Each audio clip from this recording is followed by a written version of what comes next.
เบอร์สักลายวันนี้ลองซื้อการ์ดทั้งหน่อยกำลังมาแรงเลยตามกระแสการ์ดลูฟี่OP13ราคาก็แพงชิบหายที่หนักสุดเลยโปเกมอนซองเหลือง500เมื่อเดือนที่แล้วกูเคยเห็น120เอาเรื่องทีแรกกูจะหยิบขึ้นมาละซองหนึ่งเปลี่ยนใจกระทันหันลองนับตรงเลขวันเกิดดีกว่านับไป8 ซองดึงขึ้นมาเลยได้มา2 ซองเอาคืนไปซองหนึ่ง ซองแบบนี้การลูฟี่ที่เขาหากันเป็นการ์ดหลังแดงซื้อขายกันราคาหลายแสนเลยช่วงนี้ลูกค้ายกเลิกบ่อยมีอยู่350จัดมาได้ซองเดียวมาลองดูดิจะได้ไหม การ์ดลูฟี่ OP13 350จาก100 กว่าบาทเอาเรื่องจะเปิดได้ไหม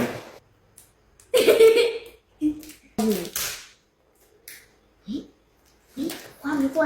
ความนี้ตัวแรกคือ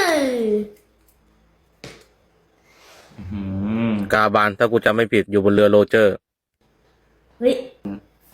คอล่าจากกองทัพปฏิวัติ เหลืองท็อปปี้ โอ้ ลูฟี่ ไม่มีคอไปดีเลยโอ้ เฮ้ย เกลือ เกลือทุกอัน เกลือทั้งดุนครับ ขอให้มีอันหนึ่ง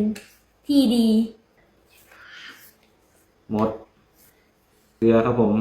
1 2 3 4 5 6มีอยู่ใบหนึ่งนี่เนี่ยกาบันมีแสงวิบวับวิบวับอยู่ไม่รู้ว่าการดีหรือเปล่ากูเพิ่งเข้าวงการว่ะ วันตัวไหนพลัง ไอเรื่องโชคเรื่องดวงเนี่ยกูไม่มีเลยชิบหายเข้าวงการสงสัยต้องออกแล้วว่ะเบอร์สักลาย